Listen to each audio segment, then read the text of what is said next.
চাকরি দেওয়ার নাম করে কোটি কোটি টাকা হাতিয়ে নেওয়ার অভিযোগ উঠল হেমতাবাদের প্রাক্তন তৃণমূলের বিধায়ক তথা রাজ্যের প্রাক্তন মন্ত্রী সত্যজিৎ বর্মনের ছায়া সঙ্গীর বিরুদ্ধে। এই ঘটনায় এদিন অর্থাৎ মঙ্গলবার পুলিশ সুপারের কাছে লিখিত অভিযোগ দেওয়ার পাশাপাশি আদালতের দ্বারস্থ হন প্রতারিত যুবক খুরশেদ আলম। তার বাড়ি হেমতাবাদ থানার চৈনগর গ্রাম পঞ্চায়েতের ভরতপুর গ্রামে। এই ঘটনায় পুলিশ সুপারের কাছে তিনজনের বিরুদ্ধে লিখিত অভিযোগ দায়ের করেছেন খুরশেদ। অভিযুক্তদের নাম আনিসুর রহমান, বাড়ি হেমতাবাদ থানার চৈনগর গ্রাম পঞ্চায়েতের ভরতপুর এলাকায়। তিনি হেমতাবাদের নওদা গ্রাম পঞ্চায়েতের গ্রুপ সি পদে কর্মরত। পাশাপাশি তৃণমূলের দাপুটে নেতা তথা প্রাক্তন মন্ত্রীর ছায়াসঙ্গী নবীন দাস, বাড়ি রায়গঞ্জ থানার কর্ণজোড়া ফাঁড়ির অন্তর্গত বোগ্রাম এলাকায়। তিনি তৃণমূলের জেলা সভাপতি কানাইয়ালাল আগরওয়াল ও রাজ্যের প্রাক্তন মন্ত্রী গোলাম রব্বানির ছায়াসঙ্গী।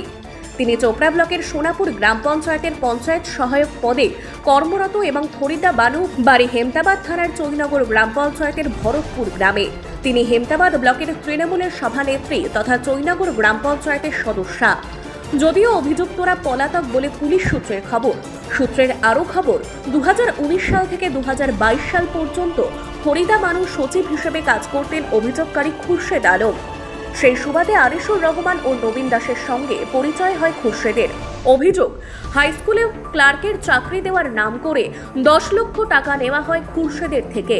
2021 সালে ওয়েস্ট বেঙ্গল স্কুল সার্ভিস কমিশনের তরফ থেকে ক্লার্কের একটি অ্যাপয়েন্টমেন্ট লেটার দেয়। সেই লেটার নিয়ে মুর্শিদাবাদের একটি হাই স্কুলে কাজে যোগ দিতে গেলে তিনি জানতে পারেন নিয়োগপত্রটি জাল। অভিযোগ, শুধু খুরশেদ আলমই নন, তার ভাই, দাদা ও পরিবারের অন্যান্য সদস্যদের জন্য জমি বিক্রি করে চাকরির জন্য 55 লক্ষ টাকা দেওয়া হয় অভিযুক্ত আনিসুর রহমান এবং নবীন দাসকে। সেই টাকা ফেরত চাইতে গেলে নানা রকম টালবাহানা শুরু করে তারা। তবে রাজ্য সরকারের পালাবদল হতেই সমস্ত তথ্য প্রমাণ নিয়ে পুলিশ সুপারের দ্বারস্থ হয়েছেন খুরশেদ। রায়গঞ্জ কোর্টে হচ্ছে গত 22 তারিখে আমি একটা মামলা দায়ের করি হেমতাবাদ থানায়।